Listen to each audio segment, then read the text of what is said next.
The first letter showed up on a quiet Tuesday morning, folded neatly inside a white envelope stamped with the logo of the neighborhood HOA next door. According to the notice, I owed them several $100s in overdue membership dues. The problem was simple. I wasn't a member. I had never been. In fact, when I bought my property 3 years earlier, I made absolutely sure it sat just outside the HOA boundary. No committees, no parking rules, no strangers telling me what color my barn should be. That freedom was the whole point. So I figured the letter had to be a mistake. I tossed it aside and got on with my day. But 2 days later, another notice arrived, this one more aggressive. Then a third, threatening penalties and legal action. That's when I realized this wasn't a mix-up at all. Someone in that HOA was trying to force me to pay. Most days on my property followed the same quiet rhythm.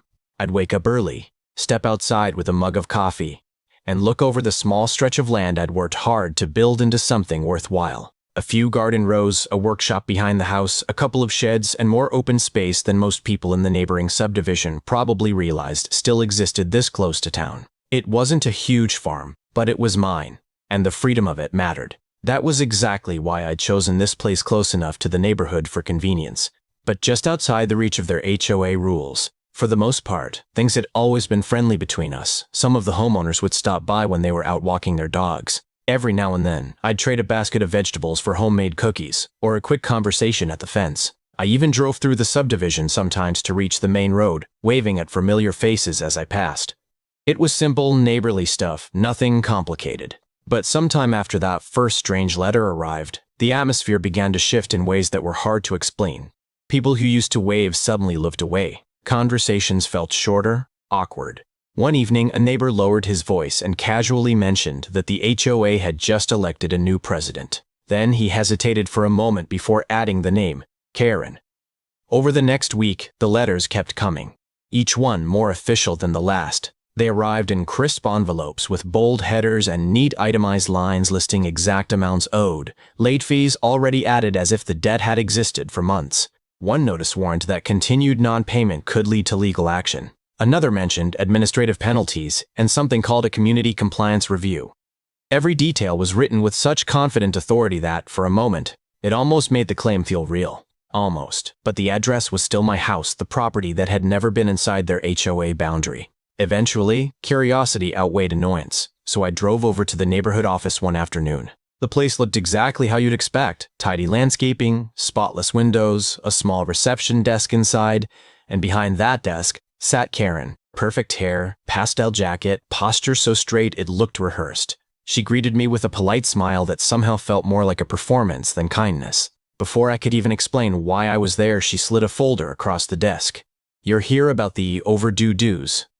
I glanced at the paperwork. "You mean the ones that don't apply to my property?" Her smile barely moved. "You benefit from the neighborhood's visual standards. You drive past our landscaping. You enjoy our holiday decorations." I stared at her. "You're charging me because I can see your hedges?" Karen simply nodded, completely serious. According to her, the charges were perfectly valid. I told Karen as calmly as I could that I wasn't paying a single dollar. My property wasn't part of the HOA, never had been, and whatever logic she was using to justify those charges didn't apply to me. For a moment, she just watched me, that same polished smile still in place. But something colder flickered behind it. She closed the folder slowly and said, in a voice that sounded almost pleasant, that the association would follow up accordingly. Apparently, that was her version of a warning. Over the next several days, small things began happening around my property. A bright orange notice appeared taped to my fence one morning, claiming the land was out of compliance with community standards. Another day, I noticed 2 unfamiliar cars crawling slowly past the driveway, their drivers staring like they were inspecting something. More letters showed up in my mailbox, each one using heavier language than the last, as if repeating the demand often enough might magically turn it into authority. Then one morning, I walked outside and stopped cold. At the entrance to my driveway stood a metal sign staked into the dirt. HOA by violation, pending action. For a moment, I just stared at it, trying to process the nerve of it. My property wasn't even under their jurisdiction. That afternoon, I checked my security cameras. Around midnight, the footage showed a familiar figure stepping out of a sedan and planting the sign firmly into the ground. Karen hadn't just ordered it. She'd come out and done it herself. Watching that footage a second time made something very clear. Karen hadn't just been sending ridiculous letters or making empty threats. She had walked straight onto my land in the middle of the night and planted that sign like she owned the place. No permission. No authority. Just pure confidence that no one would challenge her. That's the moment the whole situation shifted in my mind. Until then, I'd been treating it like an annoying misunderstanding driven by someone with too much time and a little too much power. But what she'd done on that camera wasn't a misunderstanding. It was trespassing, plain and simple. And unlike her letters, the law was very clear about that.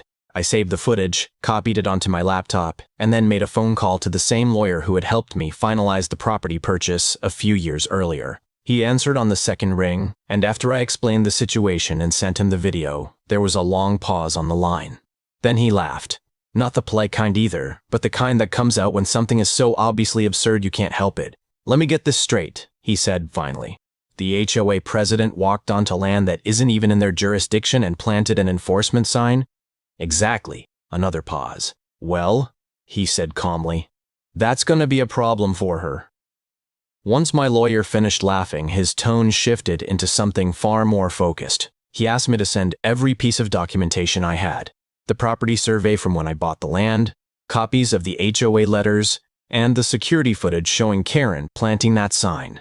Within a few hours, he had everything organized and already started outlining a response that sounded far more serious than anything Karen had imagined when she stepped onto my driveway that night. The first move was a formal cease and desist letter sent directly to the HOA board. It stated very clearly that my property was not part of their association, that their enforcement attempts had no legal standing, and that their president had committed documented trespassing. Along with that letter came copies of the land records proving the boundary lines, plus still images from the camera footage. At the bottom was the part that really mattered. If the harassment continued, legal action would follow.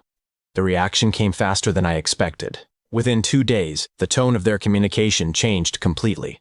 The threatening notices stopped, replaced by a cautious email requesting a meeting with the board. Apparently, once they saw the evidence, someone finally realized the situation Karen had created could drag the entire HOA into a lawsuit they would almost certainly lose. Karen, according to the message, insisted she had been acting in the community's best interest. But confidence sounds very different when the facts don't agree with you. When the meeting day arrived, I walked in carrying a thick binder of documents. Karen was already there, sitting stiffly at the table. The moment she saw the binder, the certainty in her expression started to fade. She was beginning to understand exactly how badly this could end. The meeting started quietly, the kind of tense silence where everyone knows something uncomfortable is about to happen. The board members sat around the table flipping through the documents my lawyer had sent ahead of time. But once the footage appeared on the screen, the room changed. There was Karen, clear as day, stepping out of her car after midnight and planting that violation sign directly into my property. No confusion, no misunderstanding. Just trespassing on camera. Someone asked to see the land survey next. The boundary lines were simple and impossible to argue with. My property stopped just short of the subdivision entrance, completely outside HOA control. A few members exchanged looks that said everything. Karen tried to speak up, insisting she had acted to protect the neighborhood's standards, but the confidence she'd shown before was gone. The facts had already done the talking. Within minutes, the board shifted from defense to damage control. They offered to remove every notice, reimburse legal expenses, and formally drop all claims against me. I listened, then said I'd accept one condition. Karen would issue a public apology and step down as president.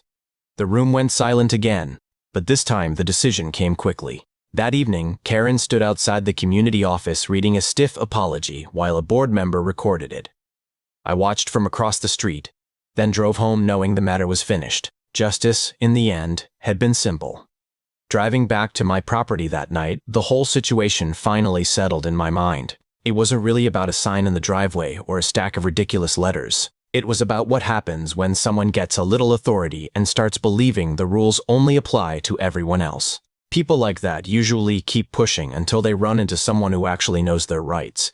Karen thought she could stretch the HOA's power beyond its limits and scare me into paying. Instead, she ended up explaining her mistake in front of the entire neighborhood. In the end, the lesson was simple. Karen thought she could bully someone outside her HOA, but it turns out the law doesn't work that way.